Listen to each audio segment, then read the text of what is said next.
You guys might know me as DillyxMoto, but my name is actually Jacob. I'm 23 years old. I live in West Virginia, and I grew up riding bikes. Like this, for example, dirt. Dirt, trails, trees, wood, you name it. Skinwalkers, I don't know. Whatever. I started this channel on June 5th of 2017. I was 16 at the time. I was 3 years old when I started riding. I mean, if you can consider it really riding, I had one of those little Razor quads that you can get from Walmart for like $300. My dad bought that for me as a kid, and he was hoping it would get me into the sport and whatnot, and it really did. Not only that, but my dad used to race hare scrambles. The RM250 that you guys see in my videos is my dad's old race bike, because it's also the first bigger bike I've ever rode, and I broke it within like 3 weeks of riding it. I cracked the whole case on it, and it was just a whole slew. So that bike was down for a while. So I went from the Razor quad and ended up with a PW80. I don't have any videos or pictures. I have pictures of me riding it, but no videos or anything like that because, I was younger. And the bike that started a lot of my YouTube, the TTR 110. Yeah, that bike kind of jump-started me and motivated me to want to record. I used to have one of these gripper extensions that you literally, like, it has jaws and you put it on your helmet and then you like angle it however you want. That's how I first started recording a lot of my videos. Mind you, that thing was heavy, so my head was like this the entire time while I'm riding because the helmet was just being pulled down. I always wore helmets that were too big for me, being that they were my dad's older helmets and whatnot. So as I progressed and I started actually like doing YouTube and stuff, I eventually got rid of the TTR and got an RM85. That bike has also tremendously helped out my YouTube channel. But that bike that's sitting right in front of me that you guys can't see, the RM250, that is the bike that started all of this for me. I just literally put together like a random video with copyrighted music on the background and didn't get any views or attractions, but it was like, cool, I like this. Like the editing process, the recording process, being able to show myself like as a person, like. But let's fast forward a little bit. You guys hear me talk about 125s a lot. So I ended up buying a KX 125. It was a 1993 or a 1994.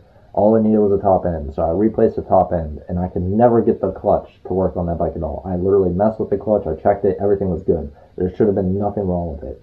I rode that bike for maybe 3 or 4 times until it locked up on me in the middle of the woods, so after I got rid of the KX, I actually traded that off for a YZ80 that I never got to ride because my friends blew it up.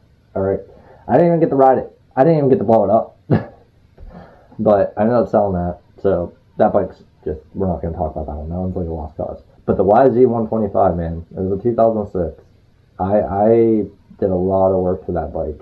That bike was perfect. Like, it had enough torque and enough power to send me up anything. I was hitting stuff that people on 250s that have half the riding experience in me could wish for, Like up and away, for example. There was people on 300s that weren't trying the hill at all. And I was just, on a 125, a little baby bike. And I was just making up like the craziest stuff that I never thought I'd be able to do. And I got a lot of my style from that bike. I got a lot of my technique from riding that bike with how I can whip it around and control where I want it to go and whatnot. I decided it was time to get rid of the YZ because there was problems with it that I didn't want to fix. Wanted it to be someone else's problem, so I got rid of it, traded it for a CRF 250. Never got to make a video on it because that thing was junk. It was clapped. It was a CRF 250 bored out to a 280. It was a 4-stroke, so it had issues, and someone didn't put something in right whenever they bored it out or whatever. It wasn't my fault, and I tried fixing it. I had someone take a look over it. That's when I ended up with the FX 350, the Husky, that you guys are going to see right now. That bike was wicked. Probably one of the most comfortable bikes I've ever rode, and I'm not really a fan of Huskies, but that one there was just something about it. I ended up getting the CRF back, and I traded off. I get a KTM 125SX. Not even going to talk about that bike. I hated it. Worst experience of my life. I will never own another KTM. So I got rid of that bike. I got an RMZ 250, and that's when I started getting over my fear of everything. A lot of people don't realize the reason why people don't get to a certain point and they don't pass that point is because they still have that fear in the back of their head that something bad's going to happen. I'm going to crash. I'm going to hurt myself, whatever.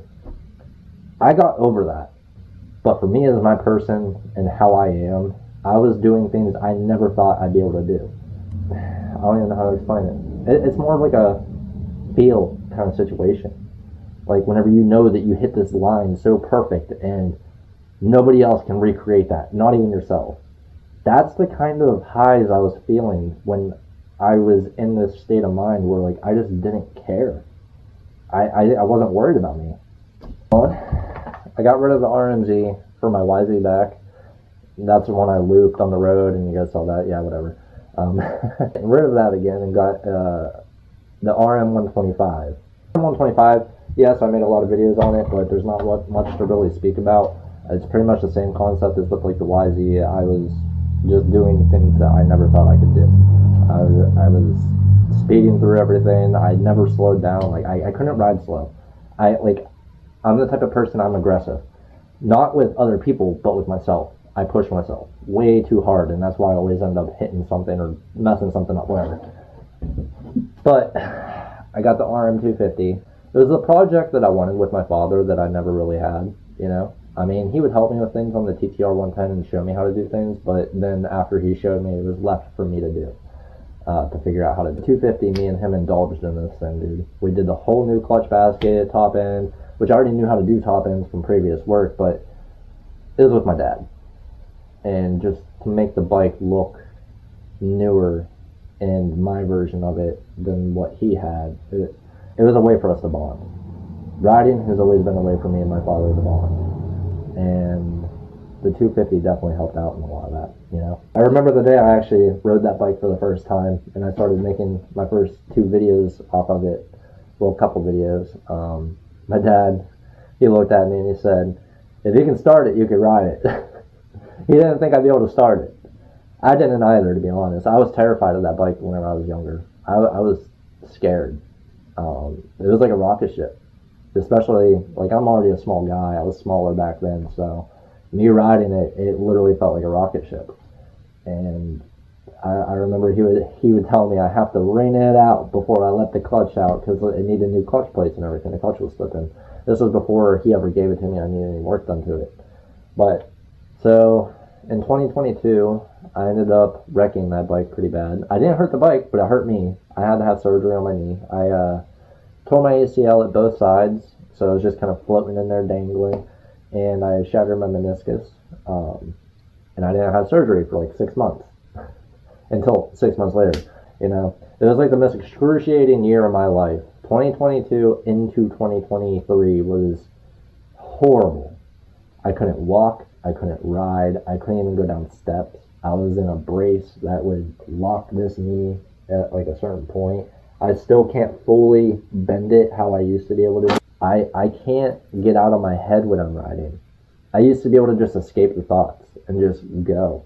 Like, I would just focus on what I'm doing and going. Like, line choices and whatnot. Now it's like, I'm going to get hurt again. I'm going to get hurt again. Oh yeah, getting the quad. So yeah, I mainly got that just so I could ride after surgery. My girlfriend will tell you, my mom will tell you, my dad will tell you, anybody will tell you, after surgery, you cannot keep me off a bike. I was riding my buddy James's utility quad, literally 4 days after surgery, 5 days. Mind you, I could not bend my leg at all. I had it in a brace and I was stuck in it. So yeah, I wasn't kept off bikes. Then I got back on dirt bikes and it was like everything changed. I was relearning everything. And I ended up buying the 450 off, or I am buying the 450 off my dad. And this bike has been, as much as I hate 4-strokes, the past couple ones I have owned, like this one and the RMZ 250, those were by far the most fun bikes I have rode. But the 250 and the 125, the YZ, those are definitely my top 2 favorite bikes. I think I've covered pretty much the basics of everything about me, really. So riding was always an escape. It was an escape that's really fun for me. A lot of people say that's going to get me killed because of how I do ride whenever I am trying to escape my emotions. But I don't think that's the case. I think it's healthy for me to have an outlet to where I can take out my emotions without taking out on people. And a lot of people don't understand that. I've had my channel for 7 years, and it does pay off. It just takes time and consistency, you know. I mainly just did this for myself because I just wanted to look back at old me, you know, old me and all the dumb stuff I did when I was younger. I wanted to look back at it when I'm like, you know, 40, 50, 60 years old, whatever. Which I'm sure I'll still be riding by then, but you never know. I've done it without any of you guys. I'm glad that I'm here to inspire you and entertain you. I've always wanted to get my name out there, but if it didn't, it wasn't a big deal. But it's out there now, and yeah. This has been DillyxMoto, or Jacob, whatever you guys want to call me.